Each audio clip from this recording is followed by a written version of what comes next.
Every day, millions of people take medications without fully realizing the risks. From over-the-counter products to prescription blood pressure and heart drugs, some of the very medicines meant to help you can cause serious harm.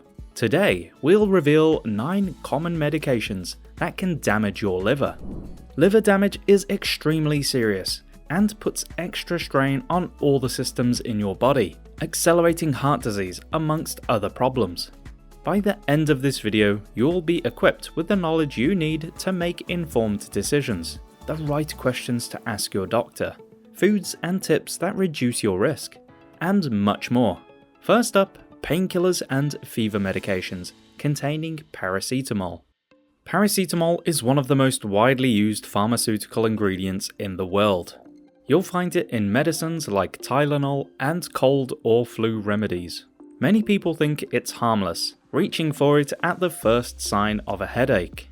However, paracetamol is actually a leading cause of acute liver failure. Paracetamol can disrupt vital connections between liver cells, known as tight junctions. This impairs cell function and can lead to cell death. Regular use can also deplete glutathione, an important antioxidant that protects hepatic cells. This leaves the liver more vulnerable to damage from toxic metabolites. Now, it's not that you should never use paracetamol, but it's crucial to understand the risks. Taking paracetamol in high doses or over a long period is the biggest danger, so don't overdo it. Likewise, mixing paracetamol with alcohol or combining it with other medications can overwhelm the liver. If you're taking any other medications, check for drug interactions before using paracetamol. The general rule for any over-the-counter medication is to never use them for longer than 10 days, unless directed by a healthcare professional. Next, we have another over-the-counter drug, non-steroidal anti-inflammatory drugs, or NSAIDs. These are commonly used for pain relief. We're talking about things like ibuprofen, aspirin, and naproxen. NSAIDs work by inhibiting enzymes called COX-1 and COX-2, which blunt pain signals. This can have unintended consequences. NSAIDs can cause a condition known as cholestasis, where bile flow from the liver is impaired, leading to bile buildup in the liver and subsequent liver damage. Furthermore, research shows that NSAIDs increase the risk of blood clots, hypertension, and heart attacks. In fact, one study showed that chronic usage was associated with a 30% higher risk of cardiovascular emergencies. Drugs like ibuprofen and diclofenac are associated with the highest risk. Naproxen was generally safer for heart attacks, but it's more likely to cause stomach ulcers. As you can see, no drug is free from risk, especially at higher doses or long term. It's important to use these drugs only when necessary, and at the minimum effective dose. People taking other medications should be especially cautious. NSAIDs can interact with many medications, including common ones prescribed for heart disease, like antihypertensives, anticoagulants, beta blockers, and even aspirin. Next. Every day, 47 million Americans take a statin or similar drug. Statins are used to lower cholesterol levels. You might know them by names like atorvastatin, Lipitor, or simvastatin, Zocor. Statins work by suppressing liver enzymes that produce cholesterol. Statins can cause mitochondrial dysfunction in liver cells, as well as block CoQ10 production. CoQ10 is one of the most important antioxidants for protecting against fatty liver disease, heart disease, and dementia. Shortly, we'll discuss protective steps if you are taking a statin. But first, here's cardiologist Dr. Stephen Sinatra from the Heart Disease Code documentary to explain a little more about statin dangers. Well, when it comes to statins, I've had a long history. I was chief of cardiology at my institution as a young heart specialist, and I used to recommend statins. I'll be honest, I used to lecture for Merck, for Pfizer, and I was a choir boy. But then in the early or mid-90s, I came across papers where statins not only killed cholesterol, but they killed endogenous coenzyme Q10 in the body. Now, I'm a CoQ10 expert. I mean, I've written 40 papers on CoQ10 in the mouse model, the human model, the equine model, and to me, coenzyme Q10 is the most important nutrient for aging in the body. There's no doubt about it. I mean, I am convinced. I mean, I could not practice effective cardiology without coenzyme Q10. So then, in my early 40s, where I believe in a cholesterol theory of heart disease, I come across this paper out of India showing that statins kill coenzyme Q10 because coenzyme Q10 and cholesterol share a similar pathway. I was shocked. And I'm saying to myself, uh-oh, how could something be, quote, so good for the heart, i.e. a statin, take out the most important nutrient for the heart at the same time? Something's got to give. So I questioned it. And I'll tell you, when I read this article and I did the research and looked at the other articles that they were quoting, and then looked at subsequent articles in the literature around the next year or two, I became a cardiologist in recovery. I stopped lecturing for the drug companies. I did not want to use statins because I realized that statins had a lot of baggage.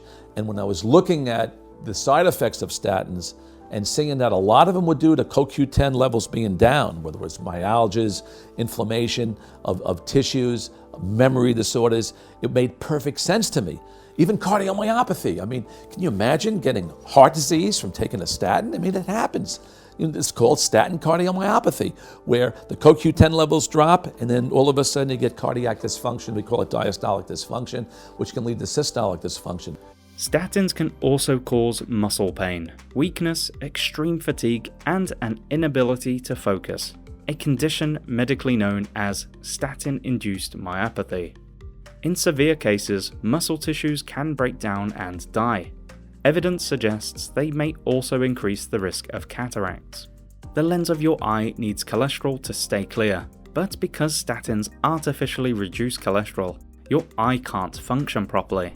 Furthermore, a 2013 study was published with the remarkable title, "Do Statins Cause Diabetes?" Researchers found that yes, statins can cause diabetes by increasing insulin resistance. So, what can you do to protect yourself? First, have an honest discussion with your doctor about whether you truly need to be on it. Overprescription is an ongoing debate in the medical field. You should never stop taking a prescribed medication based on what you see in a YouTube video. However, it's wise to ask your doctor what the rationale is for putting you on a statin. If you're not satisfied that you're getting the care you deserve, seek a second opinion. Along with blocking CoQ10, research suggests that statins may also block vitamin K, which we need more of as we age. So be sure to eat plenty of foods that boost these, such as fermented natto, sauerkraut, kimchi, and fermented cheeses like Gouda and Edam. Organ meats, fatty fish, grass-fed beef, and dark chicken meat are excellent for CoQ10. Pasture-raised eggs contain moderate amounts of both, and are one of the cleanest protein sources you can get. And top it all off with green vegetables, especially kale, spinach, Swiss chard, parsley, broccoli, Brussels sprouts, asparagus, green peas, and cabbage. These are all good sources of vitamin K and other powerful compounds that are going to support your liver. Next, we have amiodarone. Amiodarone is used to treat irregular heart rhythms, particularly for people with atrial fibrillation. Amiodarone works by affecting the electrical impulses in the heart to restore a normal rhythm. It's a powerful medication that can be life-saving for some patients. However, it comes with a significant risk of liver damage. According to a 2016 study, approximately 25% of patients using amiodarone develop an increase in liver enzymes, with around 3% experiencing severe liver toxicity. That's partly because amiodarone metabolites can accumulate in the liver if you're taking too much. Fortunately, this problem tends to resolve after dose reduction. If you're taking amiodarone, it's essential that your doctor monitors your liver function, Make sure you're getting regular checkups and liver function tests. Be aware of any symptoms that could indicate liver problems, such as unexplained fatigue, loss of appetite, or yellowing of the skin or eyes. We'll discuss a few more less common symptoms shortly. Are you finding this useful? If so, please click the like button, subscribe, and turn notifications on to see new videos as we release them. Next up, we have anabolic steroids. These are synthetic substances similar to the hormone testosterone. While some prescribed for medical conditions, they are often misused for muscle building purposes. Anabolic steroids, especially at high doses, have been shown to cause liver tumors and cysts. The liver plays a crucial role in processing these hormones, and when it's overwhelmed by synthetic steroids, it can lead to inflammation and cellular damage. Anabolic steroids can also increase the risk of atherosclerosis, where arteries become clogged with fatty deposits, potentially leading to heart attacks or strokes. Only ever take a steroid if you're prescribed it, and try to avoid using them long term. Next, we have antihypertensive agonists. Medications used to control high blood pressure. Agonists can have varying effects on the liver, with some potentially causing liver damage. On the other hand, research suggests that others may actually have protective effects. Losartan, an angiotensin receptor blocker, or ARB, has been linked to severe toxic hepatitis in rare cases. Central alpha-2 agonist medications like clonidine may cause liver damage as a side effect, though again it is uncommon. On the other hand, some research suggests that GLP-1 receptor agonists may actually protect against liver damage. GLP-1 agonists are relatively new and well tolerated by most people. Common types include liraglutide, semaglutide, and dulaglutide, medications that end with tide. Of course, as with any medication, GLP-1s can have side effects, most notably severe nausea, vomiting, diarrhea, and constipation are common. Pancreatitis is very rare but very serious. So, as always, medications should be approached as short-term solutions whenever possible. The goal should always be to eventually reduce the need for them through lifestyle changes, and ideally stop taking them with guidance from your doctor. Last, but certainly not least, we have antibiotic and antimicrobials. Antibiotics and antimicrobials are used to treat bacteria infections and include drugs such as isoniazid, augmentin, and erythromycin. While these drugs are essential for fighting infections, some of them can be tough on your liver, especially with long-term use. They're known to elevate liver enzymes and cause drug-induced liver injury. It's also worth noting that antibiotics can disrupt the balance of bacteria in your gut, which indirectly affects your liver health. Your gut microbiome plays a crucial role in metabolizing drugs and toxins, so when it's disrupted, it can put extra stress on your liver. Now, if you're taking any medication, whether it's one we've mentioned or not, it's absolutely crucial to know the symptoms of liver damage. Your liver is a resilient organ, but it's not invincible, and early detection can make all the difference. But medications aren't the only culprits. Excessive alcohol, toxic foods, environmental toxins, and many other factors can trigger liver disease. Abdominal pain, especially in the upper right side where your liver sits, is a common sign. Dark urine is another red flag. It means your liver might not be processing waste properly. Watch out for fatigue that doesn't go away with rest, or unexplained weight loss. Jaundice, that's yellowing of the skin or eyes, is a classic symptom you shouldn't ignore. Nausea, loss of appetite, and pale stools can also signal liver trouble. And here's one you might not expect: itchy skin. Itchiness can occur due to bile salts building up under your skin, a serious red flag.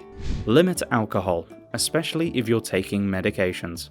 Always read the interactions on any medication. even if it's over the counter. Exercise is going to help your liver in multiple ways, and drink plenty of water to flush out your organs and clean your blood.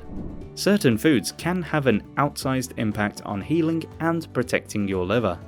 So next, watch our video on 7 foods that heal the liver.